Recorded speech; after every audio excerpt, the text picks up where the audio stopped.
প্রতি বছরের ন্যায় এবারও বছরের মধ্যভাগে আসছে বাজেট ঘোষণা। তবে এবারের বাজেট নিয়ে একটু বেশি আশা জনমনে।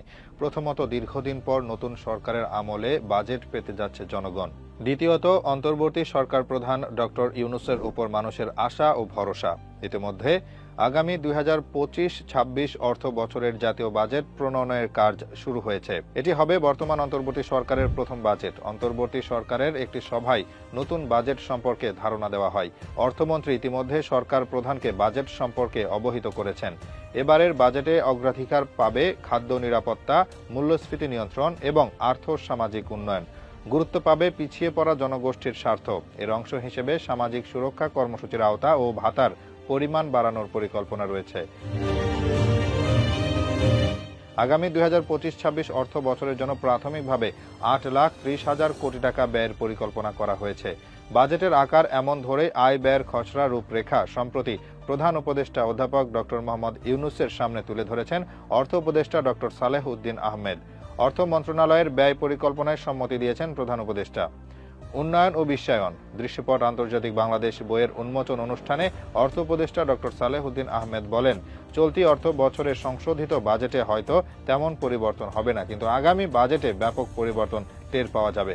তবে কি পরিবর্তন আসছে তা বিস্তারিত বলেননি। এবারের বাজেটে মূল্যস্ফীতি কমিয়ে আনাই সর্বোচ্চ অগ্রাধিকার পাচ্ছে।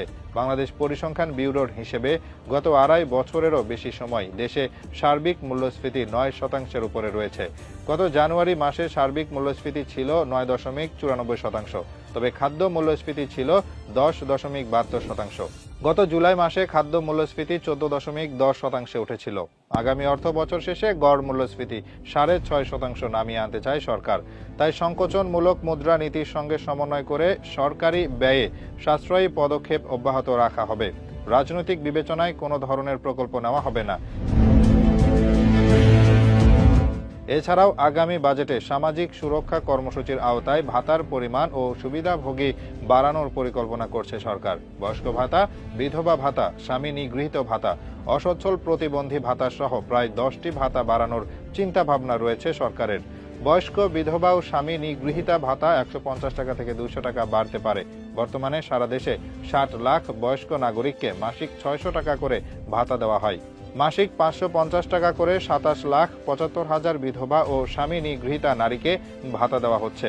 আর 32,34,000 অসচ্ছল প্রতিবন্ধী ভাতা পান 850 টাকা করে।